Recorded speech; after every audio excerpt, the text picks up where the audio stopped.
भारतीय इतिहास में ऐसे अनेक वीर हुए हैं जिन्होंने अपने साहस, त्याग और देशभक्ति से अमरता प्राप्त की, लेकिन इन सब में महाराणा प्रताप का स्थान अद्वितीय है। वे केवल एक योद्धा ही नहीं बल्कि स्वाभिमान, स्वतंत्रता और आत्मसम्मान के प्रतीक थे।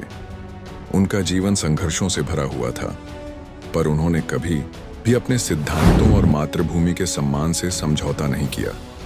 महाराणा प्रताप का जन्म 9 मई 1540 ईस्वी को राजस्थान के कुंभलगढ़ दुर्ग में हुआ था। वे मेवाड़ के सिसोदिया वंश के राजा उदय सिंह द्वितीय और महारानी जयवंताबाई के ज्येष्ठ पुत्र थे। बचपन का नाम था प्रताप सिंह। प्रताप बचपन से ही साहसी, तेजस्वी और वीरता के प्रतीक थे। उनके 3 भाई शक्ति सिंह, जगमल और वीरभान थे। प्रताप ने शस्त्र विद्या, घुड़सवारी, धनुर्विद्या और राजनीति की शिक्षा प्राप्त की। वे ऊंचे कद, लगभग 7 फीट के, अत्यंत बलवान और कठोर अनुशासन वाले थे। कहा जाता है कि वे भाले का वार 80 किलोमीटर प्रति घंटे की गति से कर सकते थे और उनकी तलवार का वजन साधारण सैनिकों के लिए संभालना मुश्किल था। प्रताप न्यायप्रिय, धर्मनिष्ठ और प्रजाहितैषी थे। प्रताप के समय मेवाड़ की राजनीतिक स्थिति कठिन थी। दिल्ली में अकबर की मुगल सत्ता का दबदबा बढ़ रहा था। राजस्थान की कई राजघरानों ने अकबर की अधीनता स्वीकार कर ली थी, लेकिन मेवाड़, जो स्वाभिमान और स्वतंत्रता का गढ़ था, अकबर की अधीनता स्वीकार करने को तैयार नहीं था। राजा उदय सिंह की मृत्यु 1572 के बाद परंपरा के अनुसार प्रताप सिंह को मेवाड़ का महाराणा बनाया गया। राज्याभिषेक के समय प्रताप ने शपथ ली कि वे मुगलों की अधीनता कभी स्वीकार नहीं करेंगे। मेवाड़ की भूमि चाहे कितनी भी कठिनाइयां आए, परतंत्र नहीं होगी, यही शपथ उनके जीवन का ध्येय बन गई। अकबर के दूत और समझौते का प्रस्ताव अकबर ने कई बार दूत भेजकर महाराणा को समझाने का प्रयास किया कि वे उसकी अधीनता स्वीकार कर लें। पहले दूत राजपूत राजा मानसिंह थे, फिर टोडरमल और बीरबल जैसे दूत भेजे गए, लेकिन प्रताप का एक ही उत्तर था, मेवाड़ की धरती गुलामी स्वीकार नहीं कर सकती। हल्दी घाटी का युद्ध 18 जून 1576। यह युद्ध भारतीय इतिहास की अमर गाथा है। हल्दी घाटी, जो अरावली की पर्वतमाला में उदयपुर के पास है। प्रताप के साथ लगभग 20,000 सैनिक, अकबर की ओर से मानसिंह और आसफ खां की अगुवाई में 80,000 सैनिक। युद्ध का आरंभ प्रताप की भीषण आक्रमण से हुआ। उनका प्रिय घोड़ा चेतक रणभूमि में उनके साथ वीरता से लड़ा।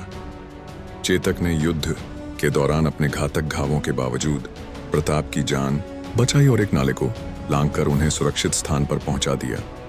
चेतक वहीं वीर गति को प्राप्त हुआ। यह युद्ध निर्णायक नहीं रहा, लेकिन मुगलों की विशाल सेना भी प्रताप को परास्त नहीं कर सकी। महाराणा ने जंगलों और पहाड़ियों से छापामार युद्ध की रणनीति अपनाई। युद्ध के बाद प्रताप और उनका परिवार जंगलों में रहने को मजबूर हुआ। उनके बच्चों ने घास की रोटियां खाईं।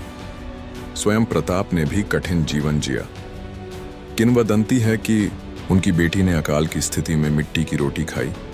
यह देखकर प्रताप का हृदय द्रवित हो गया, लेकिन उन्होंने हार नहीं मानी और संघर्ष जारी रखा। इस कठिन समय में प्रताप को उनके सेनापति और मित्र भामाशाह ने सहयोग दिया। भामाशाह ने अपनी पूरी संपत्ति मेवाड़ की स्वतंत्रता संग्राम के लिए अर्पित कर दी। इस सहयोग से प्रताप ने सेना को संगठित किया और दुर्गों को पुनः प्राप्त किया। प्रताप ने अपने छापामार युद्ध और संगठन कौशल से धीरे धीरे मेवाड़ के अधिकांश भाग को मुक्त कर लिया। चित्तौड़गढ़ को छोड़कर लगभग संपूर्ण मेवाड़ पुनः स्वतंत्र हो गया। प्रताप ने राजधानी उदयपुर छोड़कर चवंड को बनाया ताकि मुगलों की पहुंच से दूर रहें। प्रताप का व्यक्तित्व और नीति, प्रताप धर्मनिष्ठ और प्रजावत्सल राजा थे। वे कभी भी युद्ध में निर्दोषों की हत्या नहीं करते थे। उन्होंने आदिवासी भीलों को साथ लेकर संघर्ष किया। प्रताप के आदर्श थे स्वतंत्रता, स्वाभिमान और मातृभूमि के लिए बलिदान। 29 जनवरी 1596 को महाराणा प्रताप का निधन हुआ। उन्होंने जीवन भर मुगलों के सामने घुटने नहीं टेके। उनकी मृत्यु के बाद भी उनका आदर्श मेवाड़ की पीढ़ियों को प्रेरित करता रहा। महाराणा प्रताप का नाम आज भी भारत में शौर्य और स्वाभिमान के प्रतीक के रूप में लिया जाता है। राजस्थान के लोकगीतों, कहानियों और इतिहास में उनकी गाथा जीवित है। चेतक घोड़े की वीरता भी आज तक लोक कथाओं में गाई जाती है।